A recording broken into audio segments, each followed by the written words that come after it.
Certo, então bom dia. Eu sou o professor Pablo. Hoje a gente vai ter uma aula de óptica. Não sei se está me dando para me ver direito ali. Já vou me desculpar de antemão que eu estou ainda meio doente. Então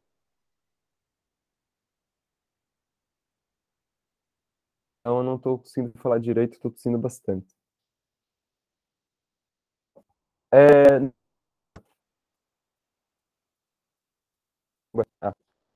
Na óptica, a gente vai estudar as ondas das partículas, mas também a gente pode tratar a onda da luz com a partícula. Ou seja, a luz pode ser ou onda ou partícula, dependendo do jeito que a gente analisa ela.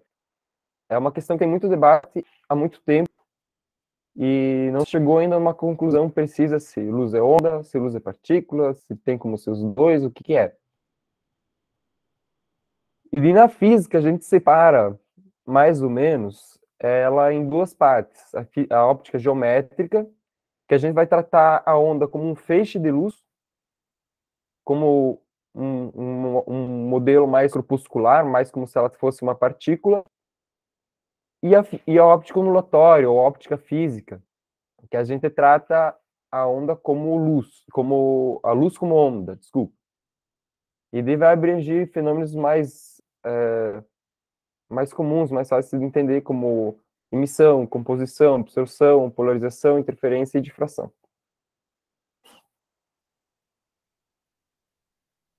Então a gente vai ter dois tipos de onda. As ondas longitudinais, onde a gente tem a direção de vibração perpendicular à direção de propagação, então a onda está vibrando na mesma direção que ela está propagando. Ela vira para frente, para trás, e a onda vai se propagando no decorrer da mola, nesse exemplo. E também a gente vai ter as ondas transversais, onde a propagação ondas e a onda vibraria para cima e para baixo. Não sei se está dando ver muito direito porque está travando aqui para mim, parece, mas enfim. Então, o que que é a luz? A luz, quando a gente tratar ela como onda, vai ser uma onda transversal. Ela vai virar para cima e para baixo. Onda longitudinal a gente vai ver, exemplo, em molas, algumas cordas também podem fazer, mas a luz é uma onda transversal. E daí a gente vai ter algumas propriedades da onda que vai interessar bastante para nós na hora de resolver os exercícios.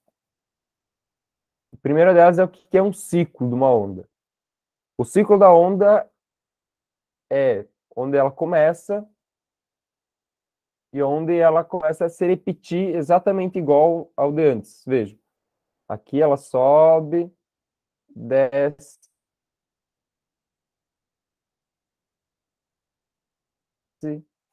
depois sobe de novo até aqui.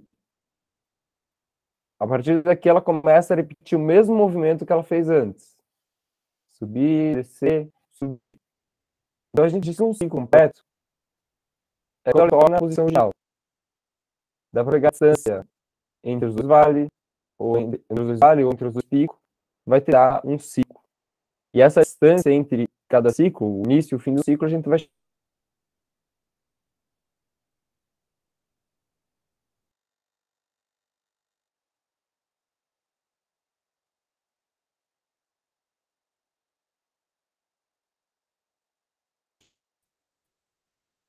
Outra propriedade da onda é a frequência e o período. O período vai ser o intervalo de tempo que um ciclo demora para fazer.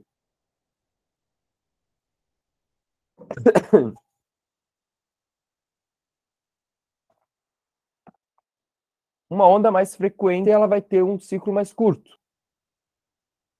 Portanto, o período de tempo que demora para fazer esse ciclo vai ser mais curto. Uma onda de uma frequência mais baixa vai ter um ciclo mais longo. Então, o período que ela vai demorar para fazer ciclo é maior. E vejamos, a frequência agora vai ser quantos ciclos ela faz em um determinado tempo. Digamos que aqui do início até o final, nos dois gráficos, representa a mesma quantidade de tempo. Essa onda mais frequente, ela vai fazer 1, 2, 3, 4, 5, 6 ciclos. Enquanto a onda de baixa frequência vai fazer 3. Então, veja, eu tenho aqui 6 ciclos por unidade de tempo, enquanto aqui eu tenho 3. Isso vai ser a nossa frequência. Agora, o período é o tempo para um único ciclo. Tô vendo que tem bastante aluno meu ali, e vocês já devem ter visto essa parte, né? Então, vamos dar sequência. Agora sim. Na parte do ondulatória vai ter alguns fenômenos que não necessariamente a gente vai precisar saber todas as contas que envolvem eles para a gente estar resolvendo essa questão do Enem. Sabendo o conceito, entendendo bem esse conceito de cada um desses fenômenos já basta para resolver várias questões. São poucas as que exigem um cálculo em si. O primeiro fenômeno ondulatório que a gente tem é a difração. A difração ela ocorre quando que a luz ela consegue contornar um obstáculo. A gente tem uma frente de onda vindo numa direção e ela consegue contornar o obstáculo, mesmo que da frente de onda a direção que seguia não permitisse isso. Por exemplo, aqui a gente tem uma frente de onda ainda basicamente paralela ao anteparo.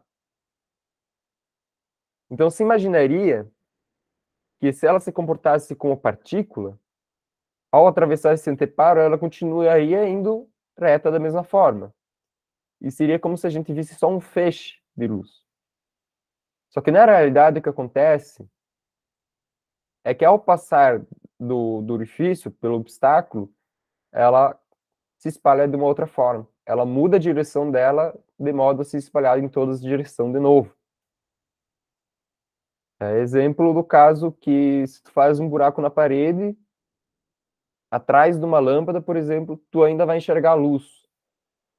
Porque a lâmpada não vai emitir só numa direção. A luz vai se propagar para toda direção e quando encontra um obstáculo, por ela se propagar por toda direção, ela vai contornar esse obstáculo. Vocês podem testar em casa, exemplo, e fazer na água. Bota um obstáculo na água, uma chapinha numa água parada e faz ela ficar turva, faz ela criar umas ondas. A onda vai bater na chapinha, um pouco vai ser refletida, mas o que passa pelos lados vai acabar agitando a água atrás desse anteparo que a gente bota. Porque essa luz está difratando, ela está se espalhando. Outro fenômeno é a reflexão. Aqui já é mais associado à física como partícula.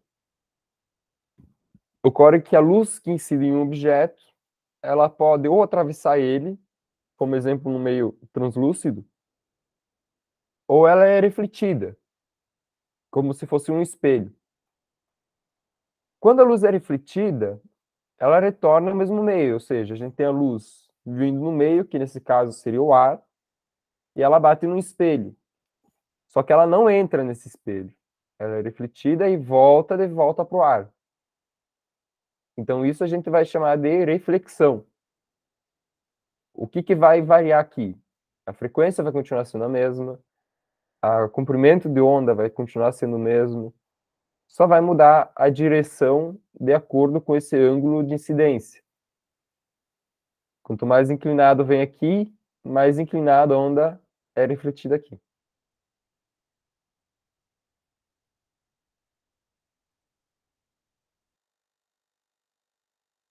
A onda não reflete, ela refrata.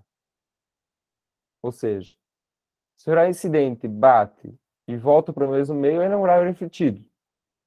Se ele bate na superfície de um outro meio, por exemplo, digamos que seja ar e água, e ele entra para dentro, ele sofre a refração.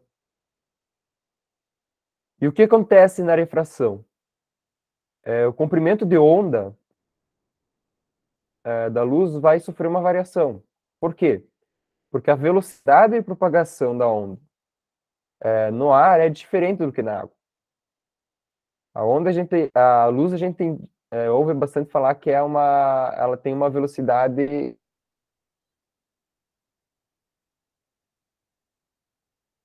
Parece que a velocidade da luz ela vai variar de acordo com o meio. No vácuo ela vai ser 300 mil quilômetros por segundo, mas na água já vai ser uma porcentagem disso, menor.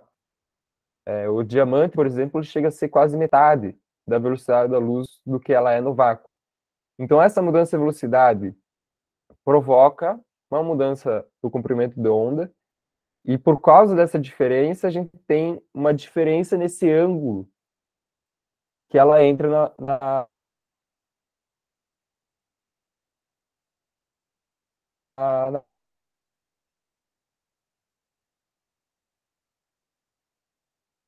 água. Veja, ela não continua seguindo reto. Ela muda de direção, que ela se propagava no meio, N1, com a velocidade que ela se propaga no outro meio, N2. E vejam, se a gente tem a onda mudando a velocidade, e a onda, quando é tratada, ela mantém a propriedade da frequência, pela equação da onda, da velocidade da onda, a gente vê que obrigatoriamente, como a frequência fica constante, a nosso comprimento de onda ele tem que variar. E daí, quanto maior a frequência, maior o valor da frequência, maior vai ser esse desvio de feixe, porque maior vai ser essa variação do comprimento de onda.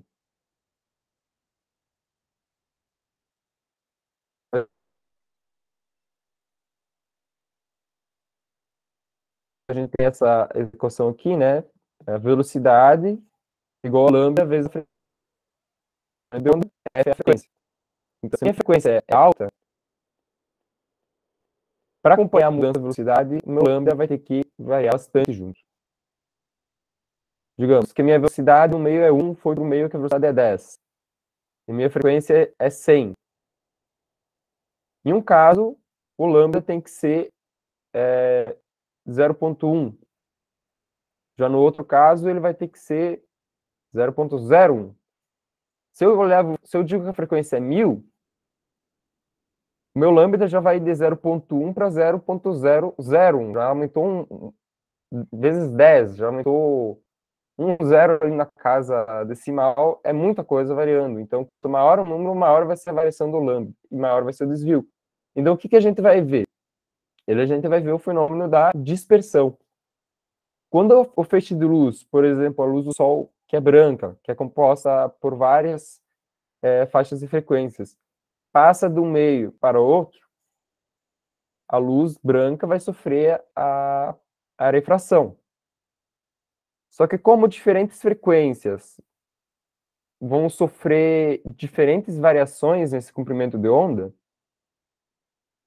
a gente vai ter um ângulo maior para a frequência mais alta do que para frequências mais baixas. Voltando lá. A luz entra, incide de um meio para o outro, sofre uma variação, uma refração aqui no ângulo. Quanto maior a frequência, maior vai ser esse desvio. Se não tivesse nenhum desvio, ela ia continuar seguindo reto. A cada pouquinho de desvio, ela começa a ir cada vez mais para baixo. Quanto maior o desvio, digamos que que ela refrata ao máximo, ela iria reto para baixo. Exemplo. Então, a luz aqui que incide, ela vai refratar as frequências mais baixas, mesmo.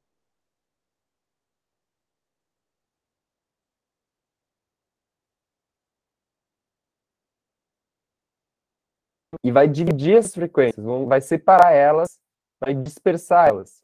É o exemplo do que a gente vê no arco-íris. Quando chove, a luz do sol passa por dentro das gotículas de água e sofre a refração. Como a água é um meio diferente do ar, ao entrar dentro da água, ela vai sofrer refração e vai ter a luz dela espalhada. Espalhou a luz, a gente vai ver a composição de cores, vermelho, amarelo, verde, azul, não. Então, a dispersão é uma consequência da refração e ela ocorre quando uma luz policromática, composta por vários espectros cromáticos de cor, ela tem as cores diferentes separadas por conta dessa propriedade da refração. Lembrando, frequência mais alta sofre uma difração maior, um desvio maior da luz.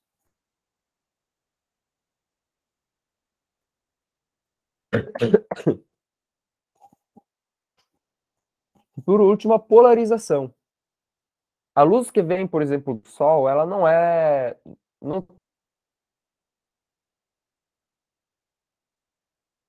está certinha num ângulo, numa direção específica, ela vai para toda direção, ela está em todos os ângulos.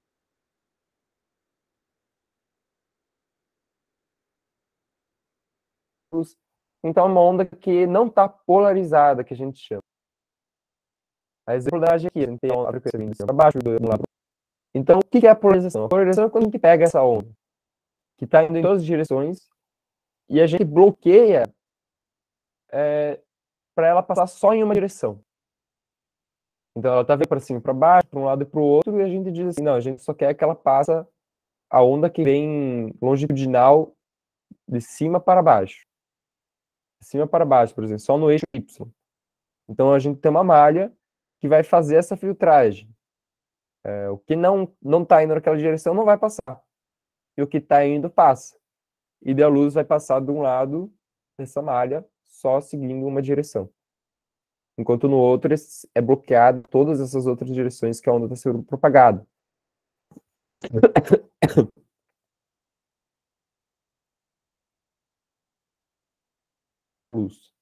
Luz que antes ela estava em várias direções, não polarizada, a gente polarizou para ela estar indo só em uma direção, só na direção que a gente quer. Se alguém tiver alguma dúvida, avisa. Senão, dou procedência.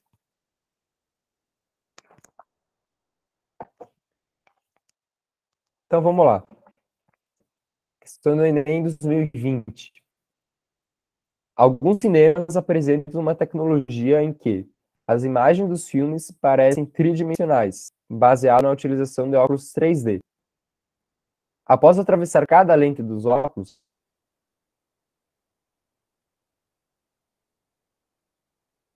as ondas luminosas que compõem as imagens do filme emergem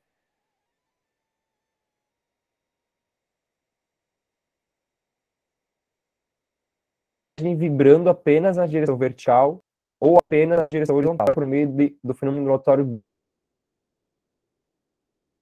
Não. Difração é quando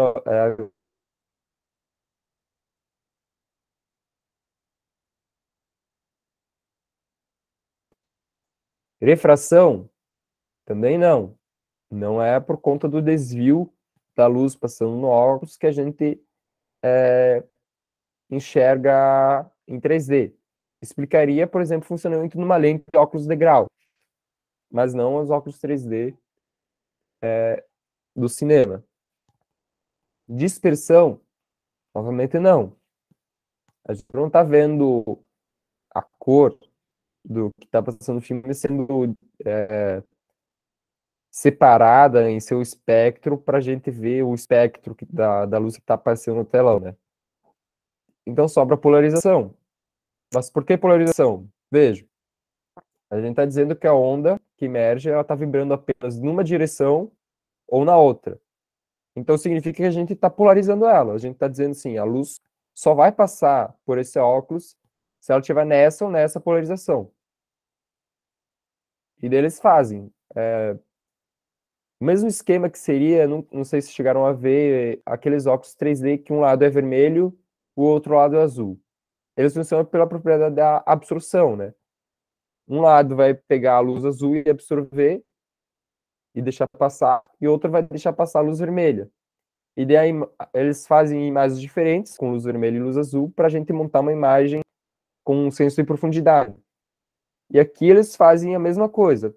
vai ter imagens diferentes, uma polarizada num sentido, a outra polarizada em outro. Daí, em vez de a gente fazer com que uma cor vá num olho e uma cor vá no outro, a gente faz um olho receba a luz na horizontal, polarizada na horizontal, e outro a luz polarizada na vertical. Então, se a gente fechasse um olho, a gente ia assistir a imagem 2D polarizada, por exemplo, na vertical. E quando a gente abre o outro olho, que pega a horizontal também, ele forma essa imagem 3D como se fosse aquele desvio do 3D do vermelho com o azul. Então, a resposta certa, letra E, polarização. Gente, dúvidas? Até aqui?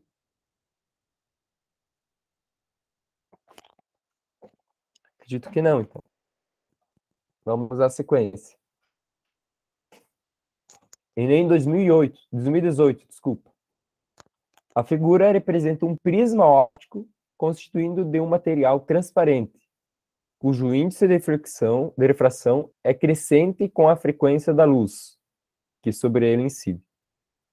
Um feixe luminoso, composto por luz vermelha, azul e verde, incide na face A, emerge na face B e, após ser refletida por um espelho, incide no filme para fotografia colorida, revelando 3 pontos. Então, a gente tem um feixe incidindo no prisma, na face A do prisma, e ele sai do prisma pela face B. Aqui a gente está tendo o fenômeno de refração, a onda do feixe incidente, que é policromática, composta por 3 cores, é separada, é difratada, e segue direções diferentes ao sair do prisma. Bate no espelho e bate no filme fotográfico. E dele nos pede, observando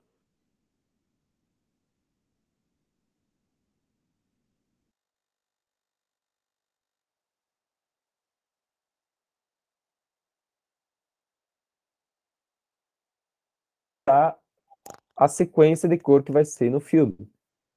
Como eu expliquei lá anteriormente, a luz vermelha vai ser a que menos vai difratar, menos vai sofrer o desvio. Então a gente conclui que a luz que incide aqui, essa que está mais para cima, ela vai estar com um ângulo menor de desvio.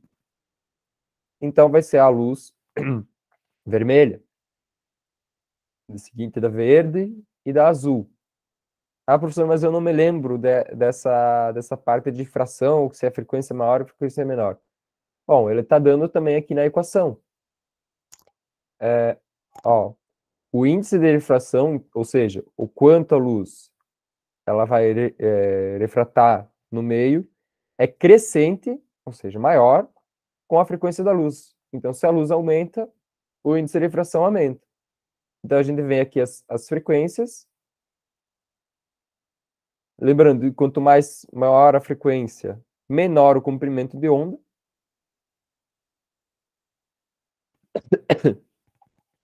Então, uma luz vermelha, um comprimento maior de onda, tem uma frequência menor. Se ele tem uma frequência menor, ele vai difratar menos. A luz verde tem a frequência maior do que a vermelha. Então, ela vai difratar mais que a vermelha. E a azul, a violeta, mais ainda do que a verde, então ela vai difratar mais que ambas as outras luzes. Então, qual vai ser a sequência de baixo para cima das luzes que a gente vai enxergar? Primeiro, a vermelha, que é essa que bate mais em cima, só que ela reflete no espelho e ela volta aqui por baixo. Depois a verde, depois a azul. Então, a nossa resposta é a opção A, vermelha, verde, azul. Por que não as demais? Por exemplo, nessa questão aqui, a gente já pode eliminar a B, a D e a E. Por quê? Porque eles já botam o verde ou no final ou no começo. Só que não faz sentido o verde estar no final ou no começo, porque ele está no meio do vermelho e azul. Então se espera que ele esteja no meio, seja lá qual for a ordem. Seja azul, verde, vermelho, ou vermelho, azul, verde, verde, azul, ele deveria estar no meio. Então a letra B começa com verde, não faz sentido. A letra D também começa com verde, também não faz sentido. E a letra E termina em verde, também não faz sentido. A C, que sobra, azul, verde e vermelha, que faria um pouquinho de sentido, só que daí tem que ficar e analisar essa questão da refração e cuidar, ó, que o vermelho, embora ele esteja para cima aqui, ele inverte pelo espelho e vem para baixo no filme fotográfico. Por isso a resposta é a letra A.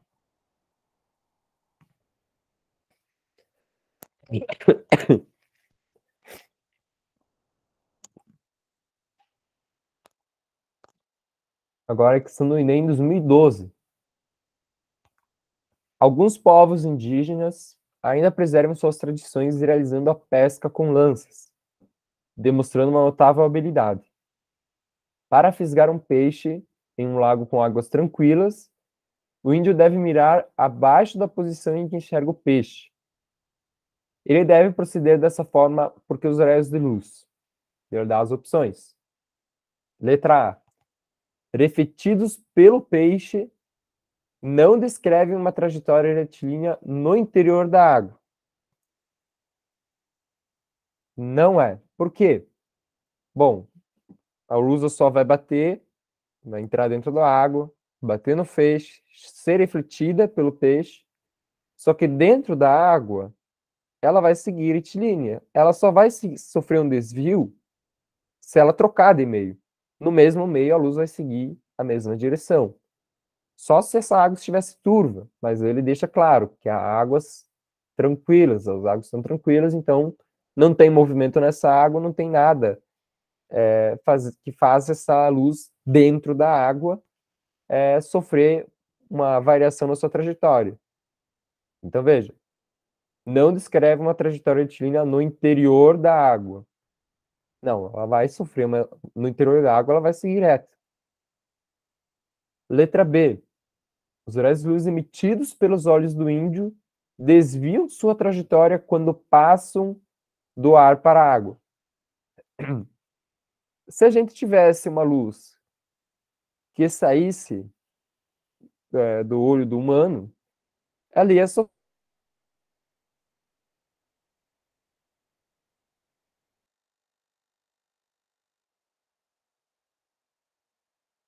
Então, a gente não enxerga porque o nosso olho emite luz, bate no objeto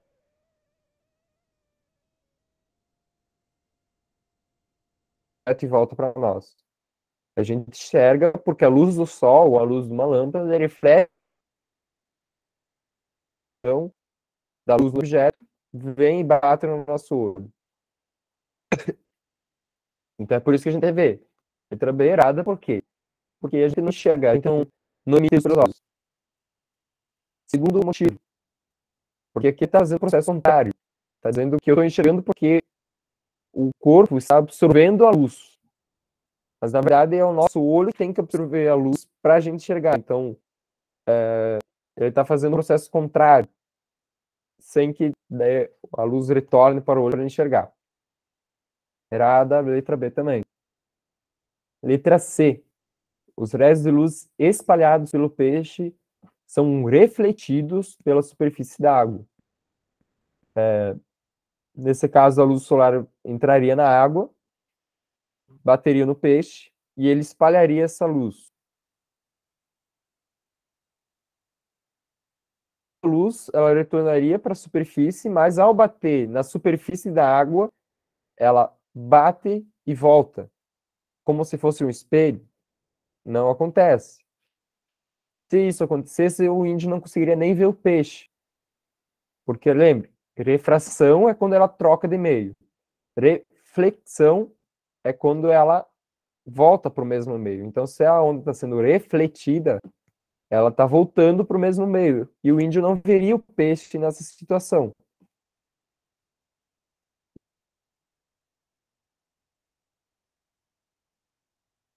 Então,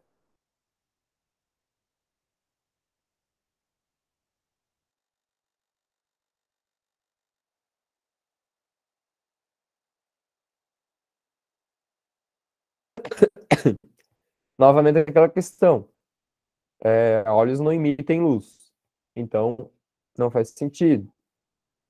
Novamente, não faz esse processo contrário da luz chegar para o olho, para ele enxergar a luz. Então, não faz sentido a luz ser espalhada por superfícies, também não explica porquê do desvio. E por fim, a letra E. A luz, raios de luz refletidos pelo peixe desviam sua trajetória quando passam da água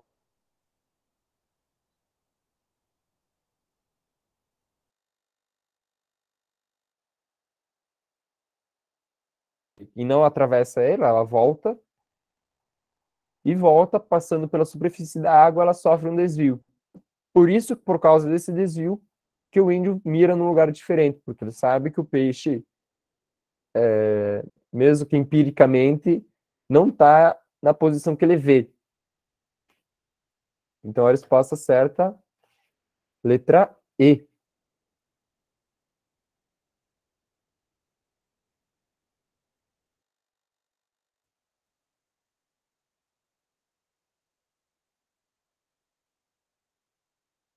Talvez assim fique mais fácil de entender o porquê.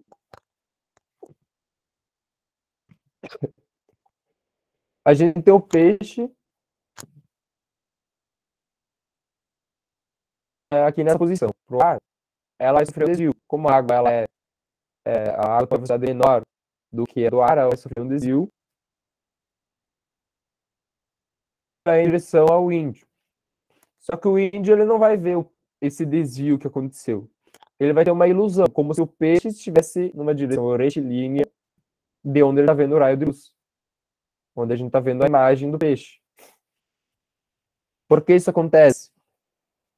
Porque a luz naturalmente segue a mesma direção.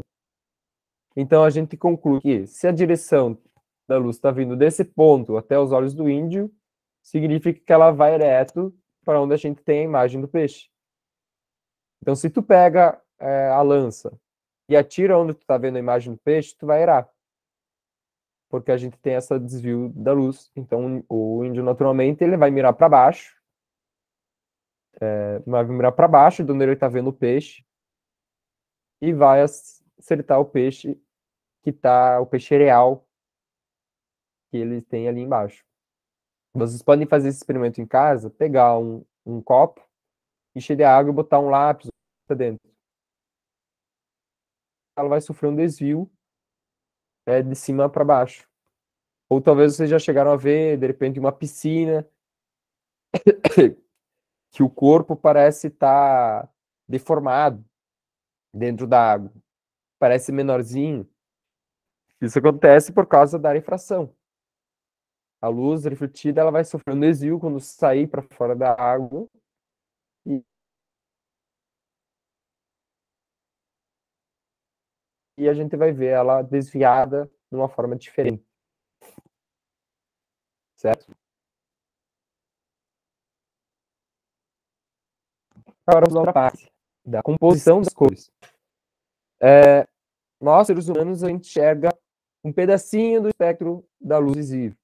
A luz é uma onda eletromagnética e ela é bem ampla. A gente pode ver aqui, por exemplo, começando aqui na faixa da onda do rádio, a onda M. Ela vai muito. E tem aqui um pedacinho bem pequenininho, que vai ser todo o espectro visível que a gente enxerga, e depois tem mais um bom pouco, raio ultravioleta, raio X, raios gama, raios beta, alfa, segue aí por diante. Enquanto, por outro lado, a gente tem infravermelho, onda de rádio, micro-onda. Então, o espectro de luz visível é só um pedacinho da faixa de luz que a gente enxerga. Tá, professor, mas por que a gente só enxerga esse pedacinho do espectro de luz visível?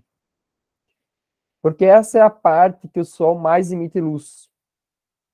Então, a gente criou essa tendência de enxergar o que mais estimula os nossos olhos, que seria esse espectro de luz visível. Mas o Sol não se limita a essa frequência. E da nossa visão, ela vai ser uma visão que a gente chama de tricromática.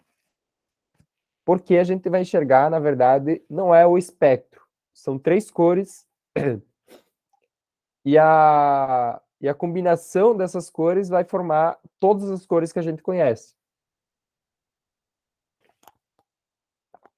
Por isso não tem como a gente inventar uma cor nova, necessariamente. A gente pode variar a quantidade de cores que a gente tem, só que a cor que a gente conhece é essas mesmo. Então a gente vai ter 3 tipos de sensores, digamos, nos nossos olhos, que a gente vai chamar de cones. Os nossos olhos vão ter cones e bastonetes. Os bastonetes, eles captam luz. Independente da cor, ele vai ver a intensidade da luz e dizer se está mais claro, se está mais escuro. Já os cones, a gente vai ter 3 tipos. O da luz vermelha, o da luz verde e o da luz azul. Cada um vai captar uma frequência de onda e a combinação dessas frequências vai formar todas as cores que a gente tem.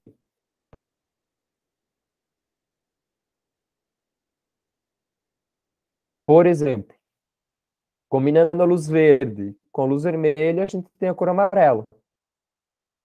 Combinando a luz azul com a verde, a gente tem o ciano. Vermelha com a azul, a gente tem o magenta. E se a gente combinar todas as cores, que seria o exemplo da luz do sol, a gente tem a cor branca.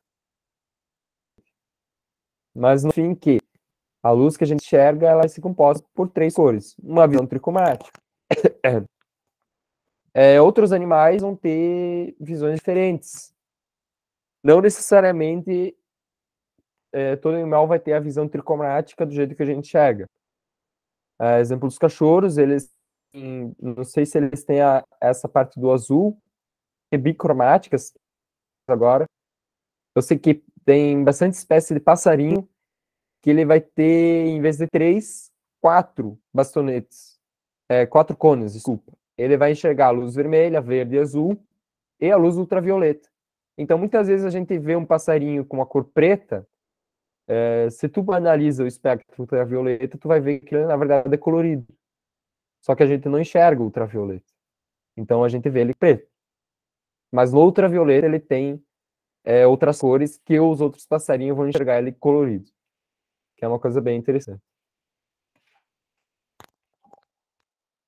Tá, mas nossos olhos enxergam essas frequências. Mas o que, que faz um material ser vermelho, o caro ser vermelho, um caro ser azul, outra coisa ser verde ou laranja?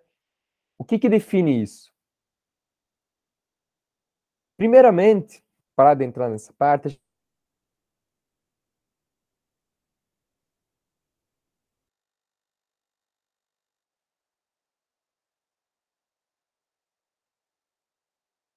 como assim quantizado?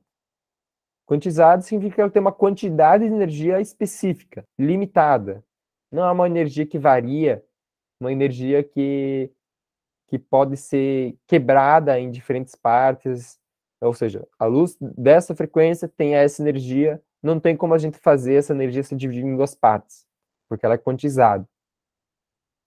Então, cada frequência de energia, da mais baixa para a mais alta, cada frequência vai ter uma energia associada, uma energia quantizada para a luz.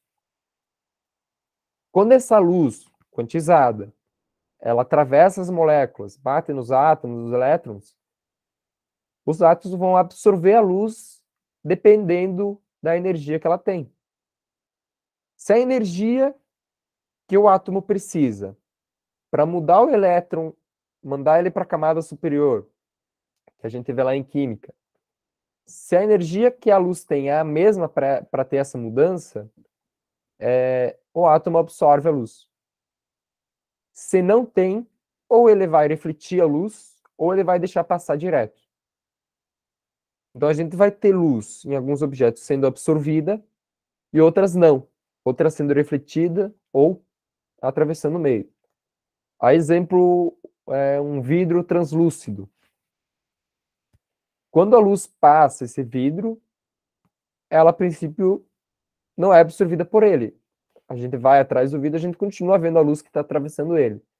Ou seja, a luz que está passando por ele, ela não está sofrendo absorção, ou seja, o vidro não tem nenhuma molécula, nenhum átomo que consiga absorver esse espectro da luz visível. Então, ela é translúcida para nós, porque ela atravessa o vidro. Já um material opaco, que não deixa atravessar a luz, ele vai refletir a luz. Então, digamos que a gente incide luz vermelha, verde e azul em um material.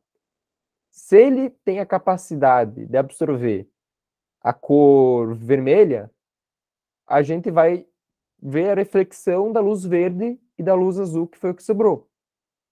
Ele absorve vermelha, sobra verde e azul. Então, a gente enxerga a verde e azul que somando dá o ciano. Então, o que a gente enxerga de ciano? É um material que absorve a luz vermelha. Outro exemplo, as árvores. As árvores, a gente enxerga elas, as folhas delas, com a cor verde. Por que a cor verde? Ah, por causa da clorofila e tal? Sim. Mas por quê? A luz que incide é branca. Então, essa luz branca que está incidindo na árvore tem a cor vermelha, azul e verde. Para a gente saber que a gente enxerga verde, então significa que a luz vermelha e a luz azul que está incidindo na folha estão sendo absorvidas pela folha. Que no caso a árvore ela vai converter em energia pela fotossíntese. Mas a luz verde não. Então, se a gente fizesse um experimento científico, colocasse diferentes plantas, uma planta, por exemplo, um milho, sob luz vermelha, luz verde e luz azul. Provavelmente na luz verde ele ia sofrer bastante, se é que ia sobreviver, porque ele não vai absorver a luz verde. Então, se ele não consegue absorver a luz verde, como é que ele vai fazer a fotossíntese, o processo de fotossíntese? Certo?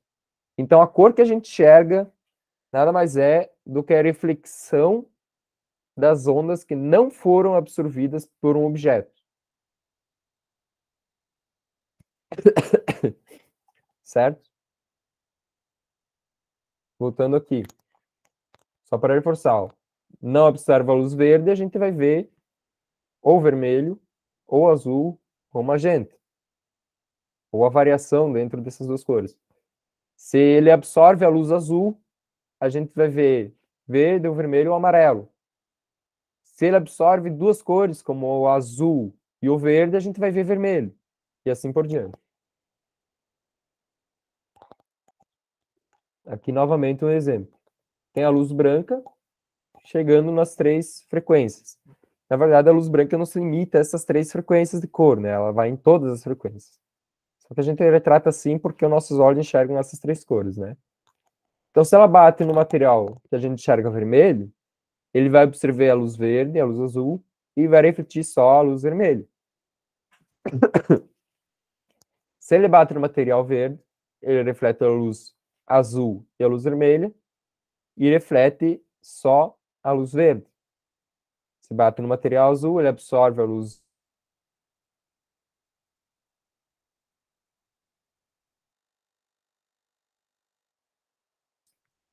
Então, para a gente chegar a um material branco, significa que ele está refletindo todas as cores.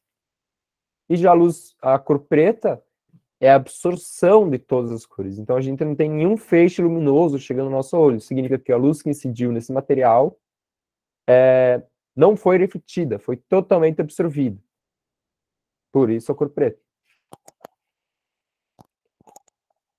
E vamos para a questão do Enem 2018, adaptada porque ela era bem comprida. A sensação que temos ao observar um objeto colorido decorre da ativação relativa de 3 pigmentos em nossos olhos: vermelho, verde e azul. Ou seja, se estimulássemos a retina com uma luz de 530 nanômetros, retângulo 1 no gráfico, não excitaríamos o pigmento azul. O pigmento verde seria ativado no máximo e o vermelho seria ativado com 75%. E isso nos daria a sensação de ver a cor amarelada. Desculpa, isso, cor amarelada. Já uma luz na faixa de comprimento de onda de 600 nanômetros, que é o retângulo 2, estimularia o pigmento verde um pouco e o vermelho em cerca de 75%. Isso nos daria a sensação de ver laranja. Há características genéticas presentes em alguns indivíduos conhecidos como daltonismo, em que um ou mais pigmentos não funcionam perfeitamente. Então, só para a gente entender, a gente tem aqui o espectro de absorção do que o pigmento azul, ou seja, o cone azul dos nossos olhos absorveria, representada pela linha contínua preta. Já o cone que absorveria a luz verde, o pigmento verde, a gente tem aqui no meio, representado pela linha tracejada. E a luz vermelha pela linha pontilhada. Então a gente tem as duas cores. Essa do retângulo 1 é na faixa de 530 nanômetros. E a do retângulo 2, 60 nanômetros. Vejam, o cone 1, ele chega aqui embaixo, ele não tem absorção da luz azul. Aqui é o quanto a luz o cone absorveria a luz, né? Então, se ele está aqui em cima, ele absorveria o máximo nesse pigmento. Mas aqui embaixo ele não está absorvendo nada. Nenhuma das duas cores. Tanto o branco, ou a cor 1 quanto a cor 2, não está sendo absorvida pelo pigmento azul. Já o 1 está sendo o máximo no verde, então ele está aqui no pico do verde, e a 75% vermelho. E essa cor 2, ela está também no 75% vermelho, só que o verde é lá embaixo. Então não é vermelho puro ainda, mas já é mais alaranjado, mais puxado para o vermelho do que para o amarelo. E daí ele pergunta: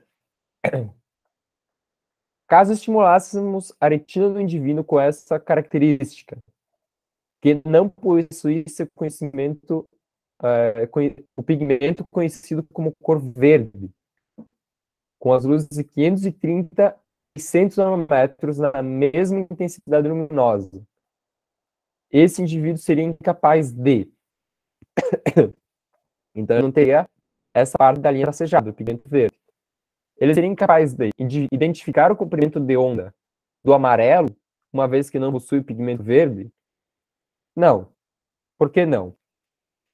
Ele não enxergaria o amarelo da forma que a gente enxerga, já que ele não tem essa parte do pigmento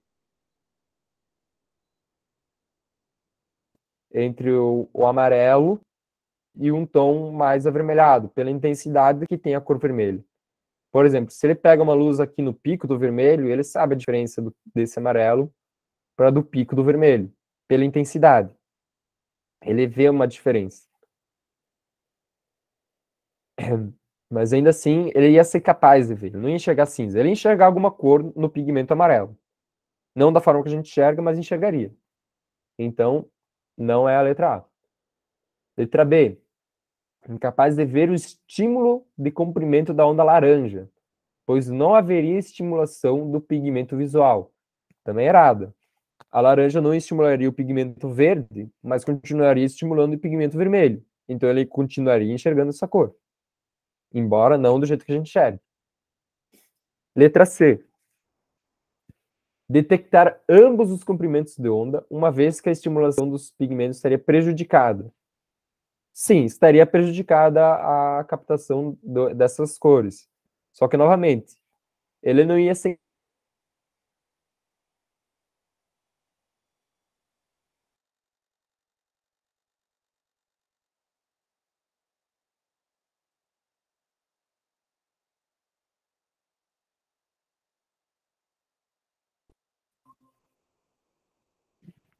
Tá, parece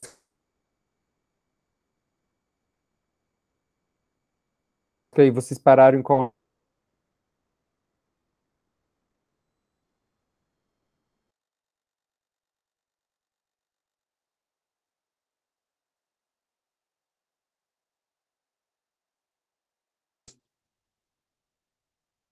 Meu Deus do céu.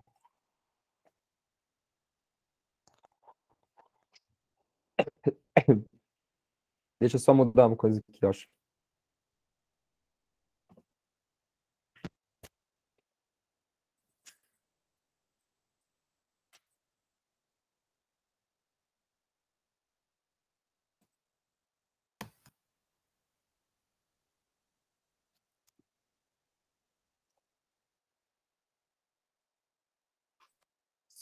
Certo. Certo.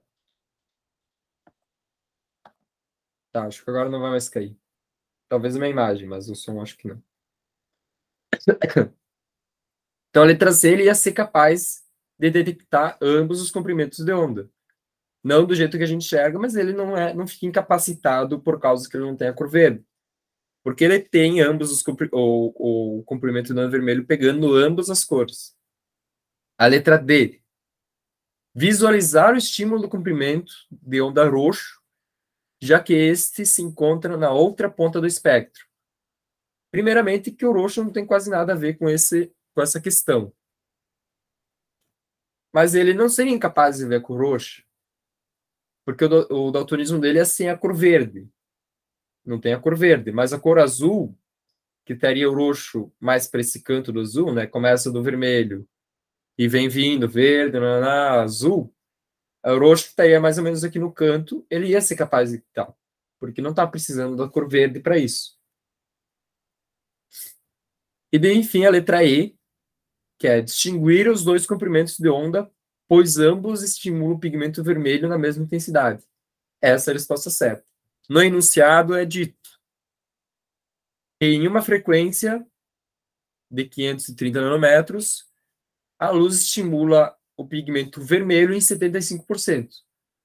E na outra, de 600 nanômetros, também ela vai estimular em 75% o pigmento vermelho. Então, se ambas as cores estão sendo estimuladas em 75% pelo comprimento vermelho, a pessoa que tem esse daltonismo, que não vê a cor verde, não vai ver a diferença entre uma ou outra. Ele vai enxergar da mesma forma, como se tivesse a mesma intensidade, então a mesma cor. Então, a resposta certa, letra I. Distinguir os dois comprimentos de onda, pois ambos estimulam o pigmento vermelho, na mesma intensidade.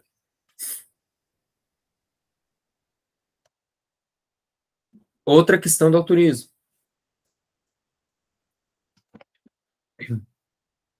Enem 2019. Os olhos humanos normalmente têm 3 tipos de cores, responsáveis pela percepção das cores.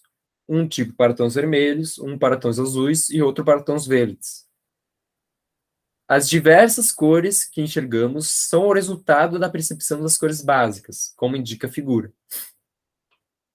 A protanopia é um tipo de daltonismo em que há diminuição ou ausência dos receptores da cor vermelha. Considere um teste com os dois voluntários, uma pessoa com visão normal e outra com um caso severo de protanopia. Nesse teste, eles devem escrever a cor dos cartões e quem eles são mostrados. São utilizadas as cores indicadas na figura. Para qual cor os dois voluntários identificarão a mesma cor? Então, o cara tem protanopia, ele vai ter ausência do cone vermelho, ou redução dele, mas como é um caso grave, a gente trata como uma ausência. Então, ele não veria a cor vermelha. Então, você pega uma pessoa normal e ele para pegar e ver as mesmas cores. Qual que ele não seria... Desculpa. Qual seria a única cor que eles, nesses exemplos, que eu conseguiria enxergar a mesma cor que o participante que é saudável, que não tem daltonismo? Letra A, vermelha? Não. Essa não precisa nem dizer. A pessoa que tem essa doença, ela não vai conseguir nem enxergar a cor vermelha. Então, quem dera saber diferenciar o vermelho de outra cor. Letra B, magenta? Também não. O magenta, ele está aqui, ele tem parte da luz no vermelho e parte na luz azul. Então, para a gente ver a diferença do magenta para outra cor, a gente precisa da composição dessas duas cores. No caso da pessoa com o daltonismo, que não enxerga o vermelho, ela enxergaria o magenta como azul, não como a cor magenta. Pega lá a cor magenta e ele dizer que é a cor azul. Então, seria diferente. Letra C, amarelo, mesma história. O amarelo precisa da composição da cor vermelha com a cor verde, para tu enxergar o amarelo. Então, a cor amarela ele enxergaria como verde, já que ele não tem a cor vermelha para enxergar. Letra D, branco. Aqui entra a parte que pode ocorrer um equívoco na resposta. Bom, tu pensa assim, a cor branca é a composição de todas as cores. Então, a pessoa com daltonismo que enxerga o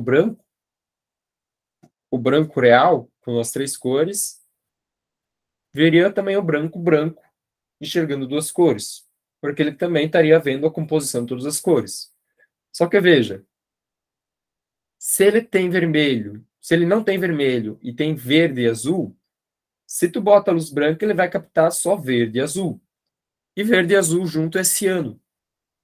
Então ele veria a cor ciano. E a mesma coisa aconteceria para o branco, porque ele não ia ver a diferença entre o branco e o ciano. Para ele ia ser tudo ciano. E por fim tem a letra E, azul. Sim, se ele tem o receptor da cor azul, ele vai ver tranquilamente a cor azul, da mesma forma que uma pessoa normal, saudável, que tem também a cor azul, enxergaria. Então a resposta correta nesse caso, letra E.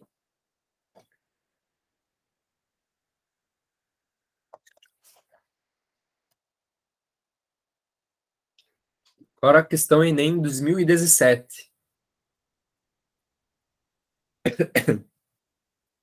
A epilação a laser, popularmente conhecida como depilação a laser, consiste na aplicação de uma fonte de luz para aquecer e causar uma lesão localizada e controlada nos folículos capilares. Para evitar que os outros tecidos sejam danificados, selecionam-se comprimentos de onda que são absorvidos pela melanina presente nos pelos, mas que não afetam a oxihemoglobina no sangue e a água dos tecidos da região em que o tratamento será aplicado. A figura mostra como é absorvido diferentes comprimentos de onda pela melanina, oxihemoglobina e água. Bom, a água, por que não absorver pela água, né? Se ele está aplicando a depilação a laser, batendo os feixes de laser para fazer a depilação, e a água começa a absorver essa frequência, vai começar a esquentar. Começar a esquentar pode dar uma queimadura, pode gerar algumas complicações no procedimento. Estão me ouvindo ainda? Por que a oxihemoglobina em específico? Bom, a gente sabe o que é a hemoglobina, né? É a que transporta oxigênio. Quando ela está transportando oxigênio, ela vira oxihemoglobina. Então, não é de interesse nosso causar algum dano para essas moléculas de transporte do sangue, porque pode virar alguma coisa mais grave. Então, a gente pega essa depilação a laser e tem que focar em atingir somente a melanina. Então, qual seria esse comprimento de onda ideal para a epilação a laser? Vamos começar com frequência de 400 nanômetros. Na frequência de 400 nanômetros, com comprimento de onda de 400 nanômetros, a oxihemoglobina, que é esse que varia bastante aqui, ela tem uma capacidade de absorção maior que a da melanina. Então, está bem longe de ser a frequência de interesse para nós. A gente não quer que isso aconteça, que a oxihemoglobina capta mais que a melanina. Pelo menos que seja menos, no mínimo. Então, a letra A não é. Letra B, 110 nanômetros comprimento de onda. Aqui a gente tem a melanina e ela está absorvendo um pouco mais que a água. Ela continua absorvendo energia água e também na oxihemoglobina. Aqui, embora a melanina ela absorva mais do que a água e a oxihemoglobina ainda está sofrendo essa absorção e também a água. Então, continua sendo perigoso, continua não sendo o ideal. Letra C, 900 nanômetros. Aqui a gente já está no limiar do que a água absorveria, mas a gente ainda tem a absorção da oxihemoglobina e bastante absorção da melanina. Estaria bom já. Só que ainda tem a absorção da oxihemoglobina. 500 nanômetros, mesma história, não tem absorção pela água, mas ainda tem uma absorção mais alta até, da oxihemoglobina, e por fim, 700 nanômetros. Em 700 nanômetros, a gente não tem absorção pela parte da água, a oxihemoglobina não está absorvendo nessa frequência, então é a frequência ideal para a gente trabalhar, porque a melanina absorve nessa frequência.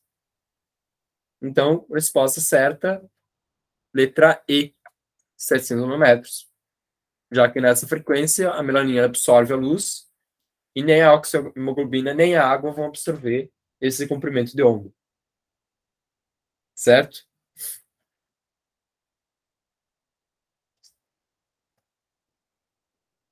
E por fim, questão do Enem 2020. Aquelas que gostam de botar bastante texto. Herschel, em 1880, começou a escrever sobre a condensação da luz solar no foco de uma lente, em que queria verificar de que maneira os raios coloridos contribuem para o aquecimento. Para isso, ele projetou sobre o anteparo o espectro solar obtido num prisma, colocou termômetros nas diversas faixas de cores e verificou, nos dados obtidos, que um dos termômetros iluminados indicou um aumento da temperatura maior para determinada faixa de frequências. Para verificar a hipótese de Herschel, um estudante montou um dispositivo apresentado na figura, e neste aparato, 5 recipientes contendo água, à mesma temperatura inicial, e separados por um material isolante térmico e refletor, são posicionados lado a lado A, B, C, D e E, no interior de uma caixa de material isolante, térmico e opaco. A luz solar, ao entrar na caixa, atravessa o prisma e incide sobre os recipientes. O estudante aguarda até que ocorra um aumento de temperatura e afere em cada recipiente. Então, a gente tem a luz solar incidindo sobre um prisma, e esse prisma manda a luz para dentro de uma caixa que é opaca e isolada termicamente, ou seja, não vai ter a variação de temperatura influenciada pelo meio externo. E por que opaca? Para que a luz não seja refletida lá dentro pela caixa. Porque a gente tenha, por exemplo, a luz azul refletindo em outro recipiente, alguma coisa, a caixa sendo opaca, ela não vai causar isso. Então, a luz passa pelo prisma, sofre difração, ela se divide em outras, de acordo com a frequência, e vai incidir sobre os recipientes contendo água. E daqui ele indica, esse segundo feixe seria o feixe vermelho, e esse quarto feixe o violeta. E ele mostra aqui o espectro visível, que seria, então, verde, vermelho, indo para o verde, violeta e assim por diante. Então, essa do meio a gente conclui que seria o verde, que é o que está entre o vermelho e o violeta. Antes do vermelho, a gente não tem o espectro visível. Mas antes do vermelho, a gente já subtende infravermelho, que vem antes do vermelho. E essa que vem depois do violeta, a quinta faixa, está depois do violeta, então ultravioleta, que também não está no espectro visível. E dele pergunta em qual dos recipientes a temperatura vai ser maior no final do experimento. E essa é uma questão bem difícil até, que o enunciado ele não dá muita informação para que a gente chegue na resposta. Então, vai do conhecimento que a gente tinha de antes. Então, o que a gente precisa entender aqui? O que vai influenciar na temperatura que a água chega? Primeiramente, a frequência que a água mais absorve a luz. E a gente vê que a água é para ser translúcida. Então, a gente conclui que ela não tem muita capacidade de absorver a faixa de cor do visível. Então, a letra B, C e D já a gente pode eliminar, sobrando a letra A e a letra E. Mas tá, e agora? Infravermelho ou ultravioleta? Infravermelho é menos energético que o ultravioleta. O ultravioleta é muito mais energético, o que pode levar pessoas a marcar essa opção. Só que aqui a gente tem que pensar em outro aspecto importante, que é a luz que o Sol emite. Qual é a emissão da luz do Sol? Em que faixas ele emite? Onde ele emite mais luz? Então, a gente vai ver que o espectro da luz do Sol ela tem o pico na luz visível. Ele vai ter um pouquinho na luz ultravioleta, bem pouquinho, e bastante no infravermelho. Nesse espectro aqui, ele já está até indicando as moléculas que vão absorver cada cor. Ó. O A3, o O2, H2O, H2O, CO2 e assim por diante. Mas o que eu quero mostrar aqui é o seguinte, vejam. O Sol está emitindo muito mais luz na faixa visível, mas a água a gente sabe que não absorve a luz da faixa visível. Ela é translúcida. Então, comparando aqui o ultravioleta, que tem só um pouquinho, com o infravermelho, que tem toda essa parte aqui, a gente sabe que o infravermelho tem muito mais, digamos, disponibilidade, quantidade de luz sendo fornecida na água. E daí a gente analisa da outra forma, que é, infelizmente, a equação não dá, mas daí fica para a memória nossa, né, de estudar e tudo mais. A água, ela vai absorver cada vez mais quanto maior o comprimento da onda. Quanto maior o comprimento da onda, menor a frequência. Então, indo do azul para o vermelho, ela vai começar a absorver mais. Passando do vermelho, porque a gente tem a luz visível acabando aqui nessa parte mais ou menos de 700 para 800 nanômetros, é a última cor da faixa que a gente enxerga, ela começa a absorver o infravermelho. E daí a gente nota o pico que dá quando chega na luz infravermelha. Ou seja, ao mesmo momento que o Sol emite maior quantidade de luz no infravermelho, desconsiderando a parte da luz visível, a água também vai absorver a maior quantidade da energia dela pela luz infravermelha. Então, a resposta que a gente chega aqui nesse caso seria a letra A, que seria o correspondente à luz emitida no infravermelho. Outra forma da gente pensar. O infravermelho está muito associado ao calor. Por exemplo, todo mundo já ouviu falar de câmera do infravermelho, que ela vai captar o calor que as pessoas emitem e tem, às vezes, a capacidade de ver movimentação de noite. Mesmo sem a ausência de luz visível, ela consegue ver a luz que um corpo emite no infravermelho. Então, dá para associar essa noção do infravermelho, ele está muito associado à temperatura, à radiação do corpo negro que a gente chama. Outra forma de a gente pensar nessa resposta. Quando a gente começa a aquecer uma barra de metal, aquece, aquece, vai aquecendo bastante. Ela vai começar a emitir luz, embora a gente não enxergue luz no infravermelho. Se a gente continuar aquecendo, ela vai ficar cada vez mais energética. Tá metendo energia, a gente tá metendo continuar energia, chega ao ponto que a gente começa a ver a barra ficar avermelhada. Ou seja, a barra emitir luz no comprimento de onda vermelha. Então, a gente já dá para associar que essa questão da temperatura está muito ligada ao infravermelho, às baixas frequências.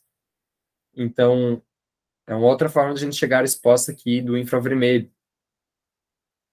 Então, a resposta certa é a letra A. Certo? E hoje seria isso. Não sei se alguém tem uma dúvida, quer tirar. Acho que já está na hora de acabar a aula também.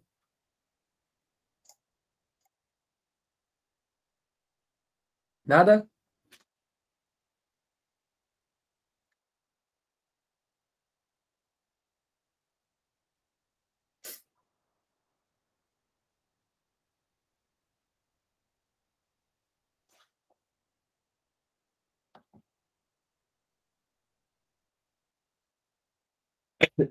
Bom, vou fingir que foi respondido. Então, obrigado pela participação. Foram poucos, mas a aula é gravada, então quem puder ele distribuir para os colegas, essa parte óptica não tinha sido mostrada para nenhum outro professor ali, eles focaram mais na parte mecânica, então É uma aula importante a gente estudar e tudo mais. E eu agradeço a participação de todos. Bom final de semana. Tchau, tchau.